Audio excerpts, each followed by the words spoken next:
Hi friends, welcome to another episode of I Want to Know, the show dedicated to our community, the businesses and people involved in making it run and tick.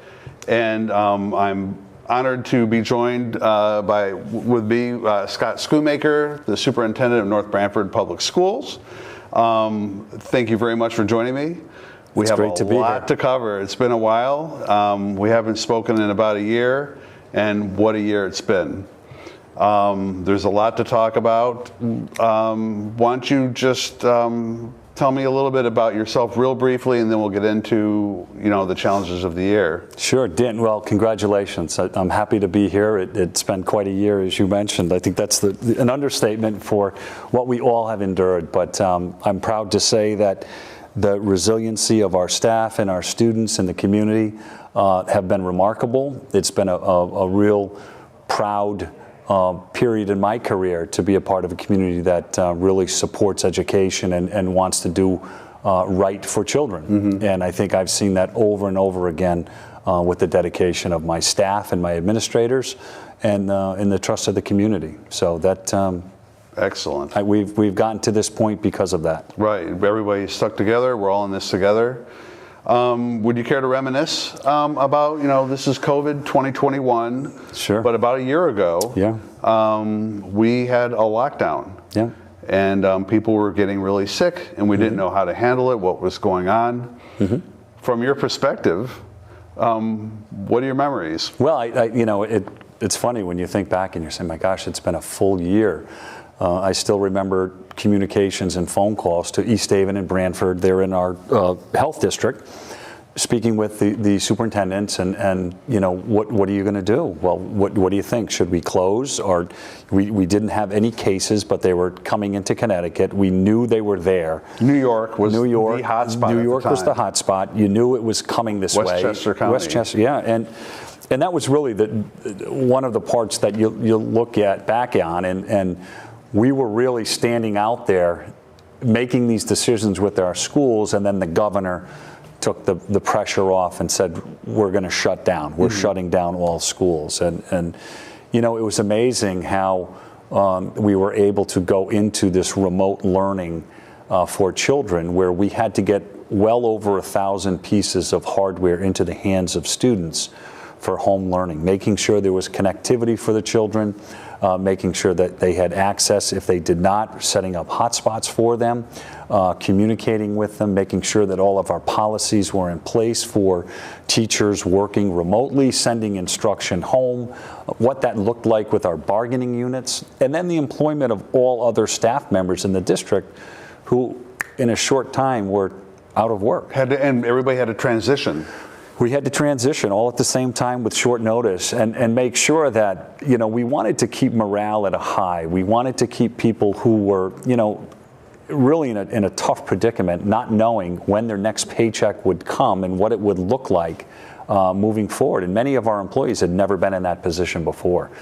So it was... Many of the parents had never been in that position before. Parents. And the stressors were for everyone. This wasn't just, selectively. It was, everyone felt this. And the needs of high school students differ from needs of middle school and elementary school students.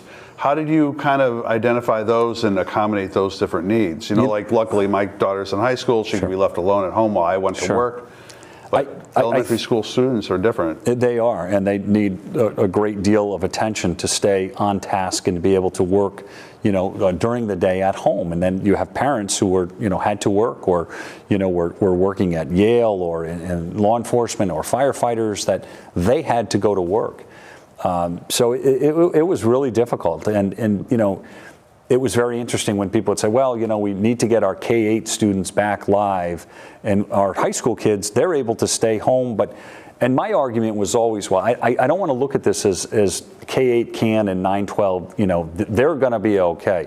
This was something that pre-K through 12, through our 21-year-old program, I truly believe that students needed to be in school live, in-person learning, that at the first opportunity that we felt that we could provide an environment for safe learning, we had to get those kids back to school, and not looking at it being disjointed with K-8 or K-3 or K-5 or all students needed to be able to come back. I mean, because the protocols were the same for human beings. Distancing and mask wearing, and that was something that we worked really hard on to develop a plan. I mean, our first plan was 58 pages that went to the state of Connecticut that had to be approved, and it talked about everything from sanitizing entry points, cleaning of facilities and classrooms, and contact tracing, and all of the things that we've never done before as educators. So we had to learn on the fly.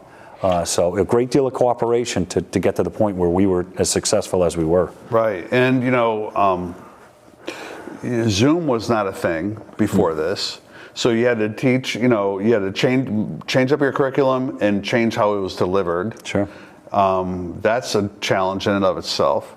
But I have to give you a lot of credit, though. I mean, now everybody's talking about, the mental health effects of this. Sure. And how it's affected children that have not been able to go to school in person. We are probably one of the few districts in the state that was able to achieve this. No, and the staff, everybody gets everyone back. An immense amount of credit for that. I would be remiss if I didn't really emphasize. Everyone was nervous coming back. Sure.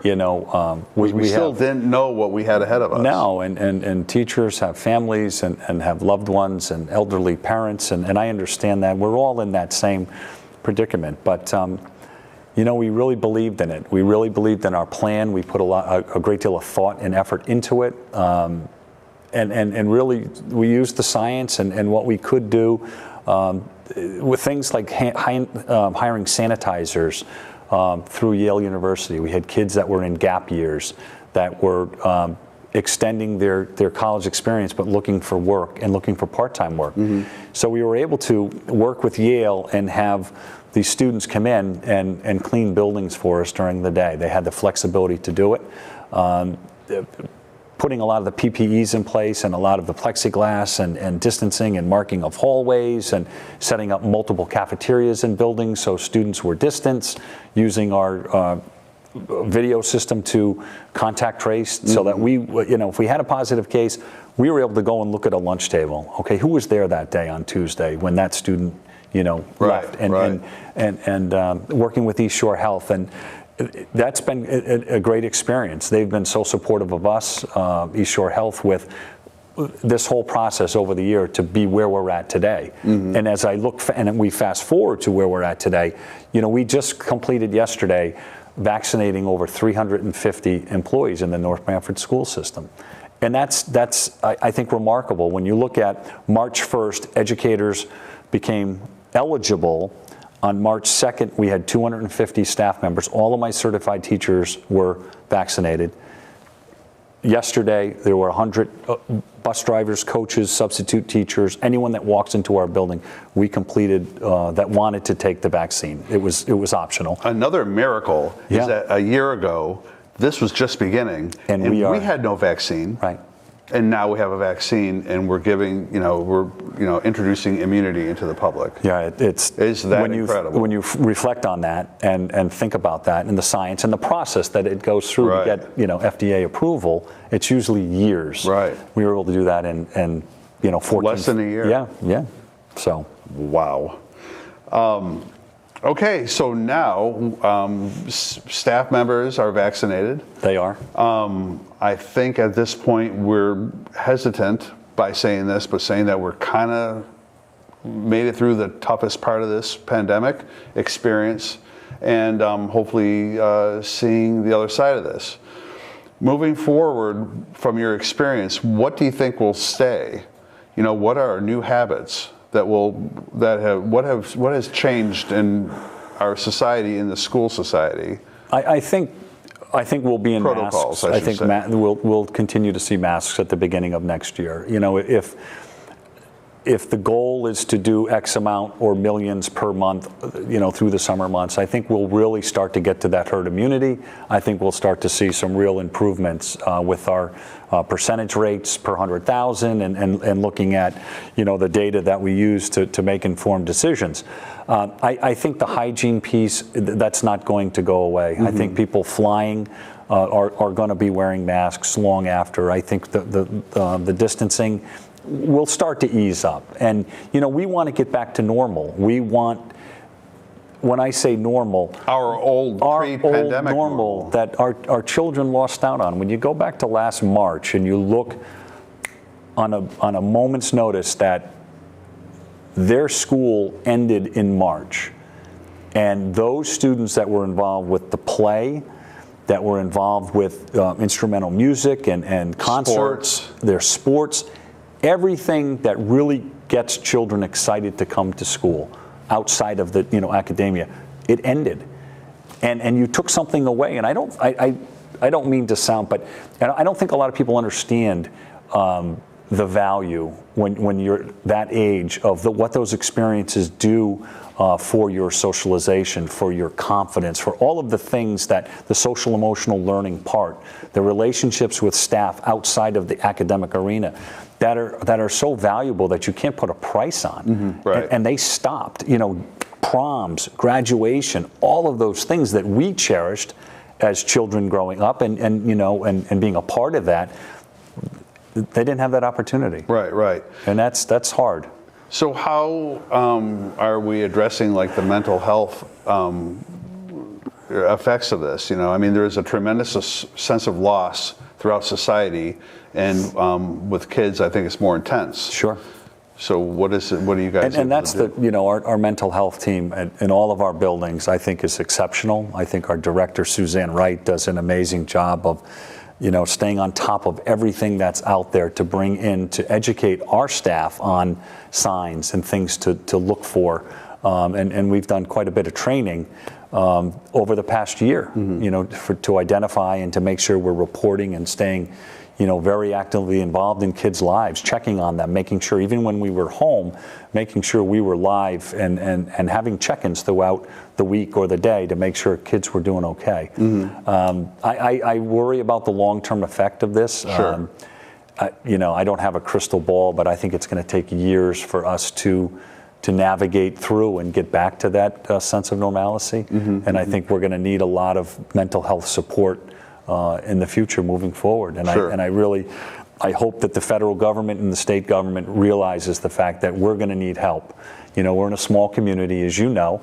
The budget process, we don't have a big tax base here, so we really rely on the taxpayers to carry the burden of running a school system, of our needs. And I think our kids are really going to need extra assistance in the mental health area, and we're going to have to be able to provide the resources to see that happen. Well, that's good. Maybe that's a good time to segue into new resources, and we're getting a new school. We are, which is huge. We are. You remember conversations? We've been talking about this for years, yeah. And it's finally, it's the perfect storm of low financing rates and good bonding rates, mm-hmm. and a low debt ratio mm-hmm. has worked out.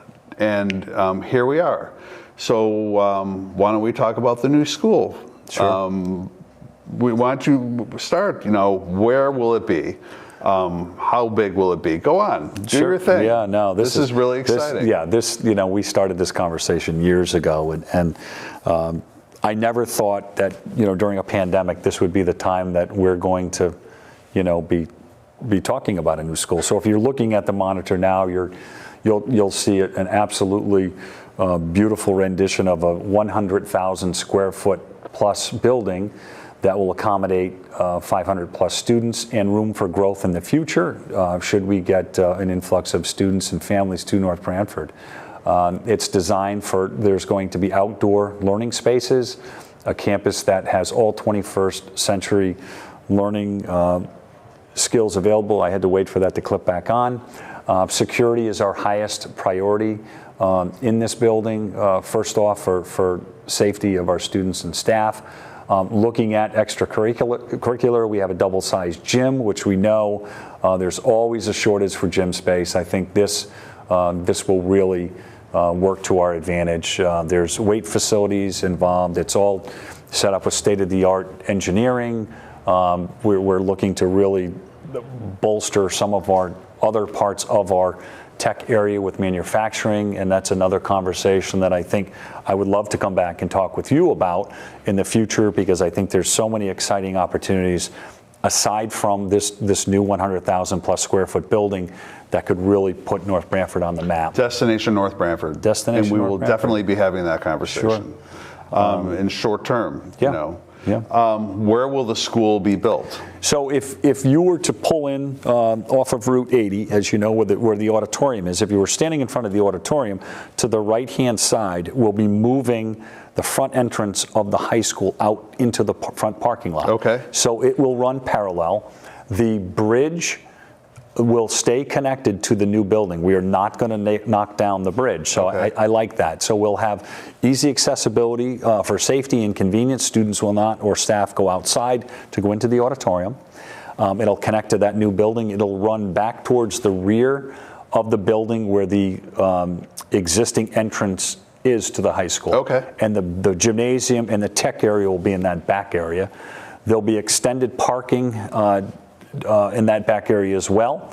The fields will continue to be where they're at right now. We'll take one field down while we're building, and we'll add one additional field as part of the landscaping phase 3 of the project. So it's going to be a 3-story academic building. They use the phrase small and tall, but really what it means is you're getting additional square footage going up, but your heating and cooling systems are more efficient, you know, trying to get to a zero energy and using state-of-the-art technology. On the 3rd floor, we're looking to do a greenhouse as part of the science area, and I think that will be a real nice, touch to the building itself for the academic areas. And then when you look at the elective areas, they'll all be state-of-art. The cafeteria will suit our needs. And it's an exciting time to be in North Branford to see this come to fruition. And then over the next 30 months, this is going to be a reality. And for our students now, the current sophomore class for their senior year could be sitting in the academic portion of the building. Wow. So our current sophomore class, their senior year, could be taking courses in that first phase of the project. So are they going to be attending the existing high school throughout this whole building process? So there'll be no portable classrooms. So what we will do this summer, starting in June, is we'll look to displace 13 classrooms, and we'll start to take apart the diamond. Okay. So if you think of the diamond, an L shape of that diamond will be removed. The other L shape will remain intact. As they demolish and remove that, we'll start the building process over the year. And then when that's completed, the students will move into the new building. We'll start the demolition in that second year. We'll keep the tech area intact and the gymnasium intact, and we'll still use those areas for 2 years. Okay. So when is groundbreaking? in June. This June. We are on a fast track, and I really want to recognize the efforts of the Board of Ed and the Town Council. We had tight timelines. Rusty Malik of QA&M, our architect, has been phenomenal in this whole process, and he made it very clear that we're really going to need to come together. And the Permanent Project Committee has reformed. They've had their first meeting this past Monday, and there's a lot of energy right now, and that's something that we need to build on, and we need to keep this ball rolling, because starting in June, we want to hit the ground running. Will the footprint be smaller or bigger than the existing? It's smaller. It is smaller. But taller, as you said. But tall and, yes. Okay. And the reason being, right now, that high school is over 900 feet long. So when you look at square footage, including quarter space, we have a lot of square footage in quarters because it's so long. They did chops and blocks to that building. They added the diamond was an addition. So it's really disjointed, and it's a really difficult. The HVAC system. Oh, the heat and cool is a nightmare. The kids and the blankets, that will be gone. I hear about it. The blankets and and 90 degrees on the second floor of the high school in the summer when it's warm, and it'll be way more efficient for the town. It will be. I mean, our expenses will go down. Absolutely. What is the new thinking of a new generation school versus the old generation school, which, that's from the early 70s? Like with your library and media center, like what is the new thinking? Yeah, it's a whole different concept. You're really a guide on the side versus the sage on the stage. You're actively learning. You're moving throughout your space, and your classroom isn't really defined as a place where you go with 24 seats sitting forward with a teacher lecturing.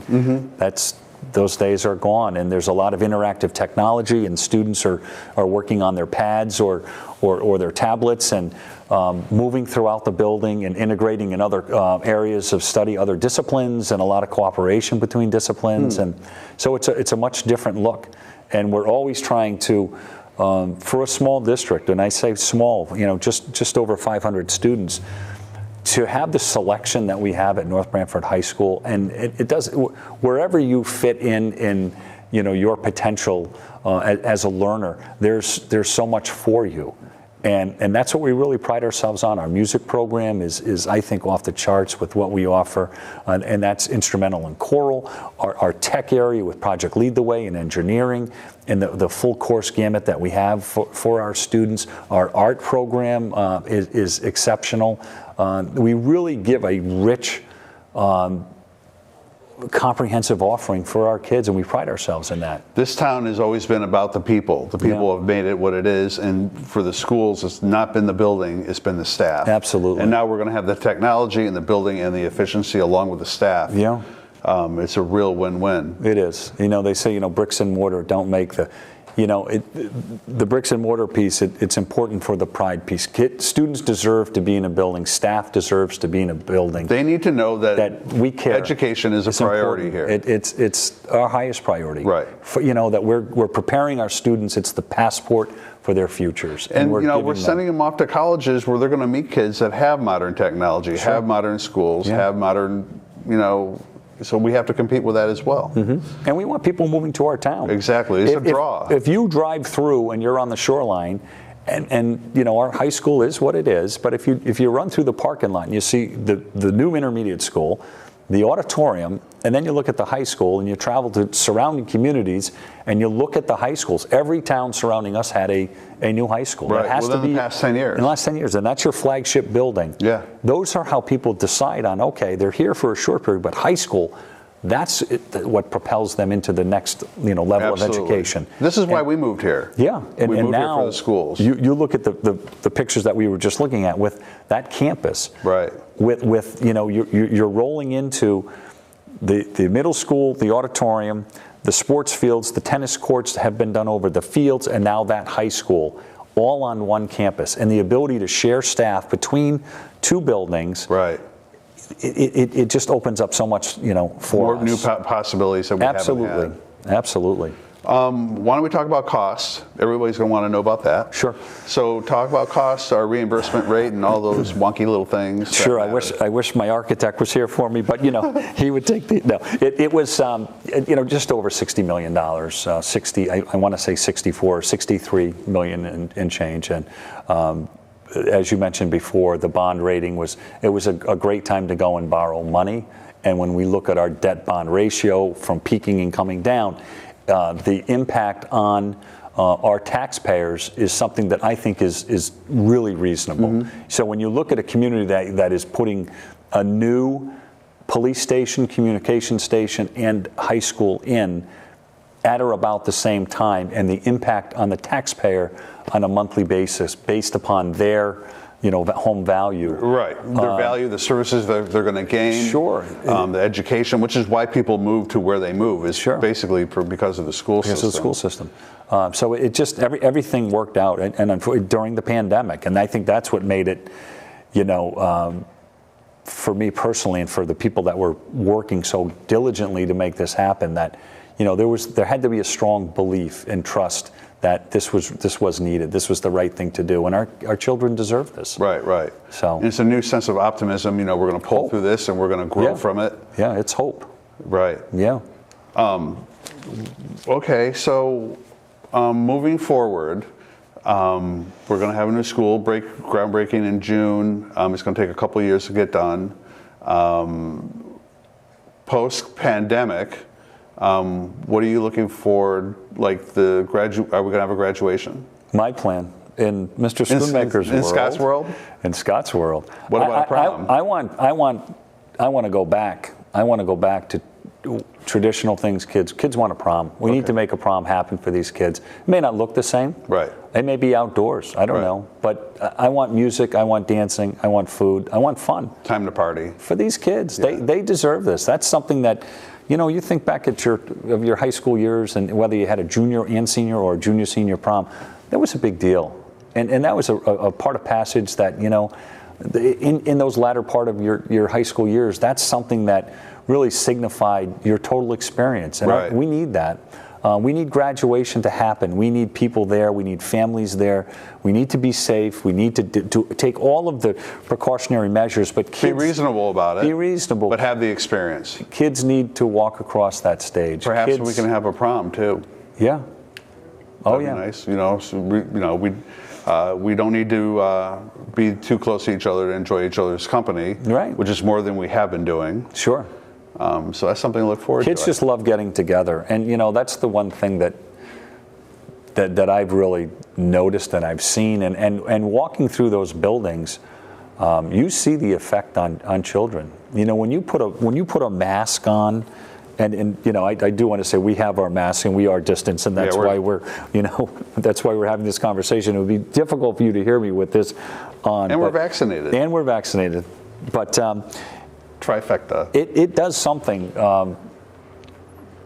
to these students, the affect, and I see it, I feel it, and you look in their eyes and this has been a long journey for everyone involved, and I think I really believe we want to get back to, we want to make it happen. We want to be smart, we want to be safe, but we want to give these young men and women the opportunity to walk across that stage and to have a social event that is going to be memorable for them. Right. So that's something, that's really good to hear. Yeah. We're very fortunate to be at this point before the end of the school year. Mm-hmm. So let me just tell you how much I really appreciate all your efforts. I mean, I know the staff and you guys have had a tremendously stressful time, along with the kids. Sure. And you really made it work. And for that, you really deserve a lot of credit. Thank you. I appreciate that, Dan. And a lot of the teachers have gained a lot of typing skills and multitasking skills and Zoom skills that we never had before. Mm-hmm. Going to Zoom meetings isn't that bad. No, and you look, it's a generational thing. Our young educators, I mean, they're versed. They grew up on it. Sure. We have staff members that have been with us for 35, 40 years.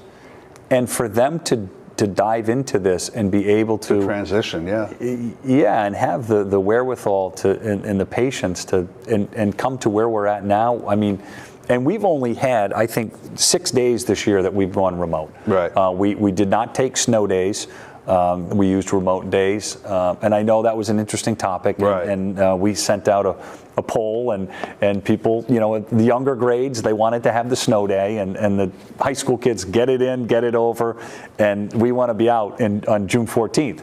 And I understand that. I understand both sides of it, and but I think we really did an effective job for students who opted to stay home remotely. Mm-hmm. That from the classroom, teachers were able to accommodate both the homebound student and the student that was live. Well, thank you again. We got to wrap. Okay. They're yelling at my ear. Oh, I'm sorry. We can go on, Dan. That means we have to come back. But we will come back, talk about other issues, other opportunities we have. Thank you, everybody, for joining us.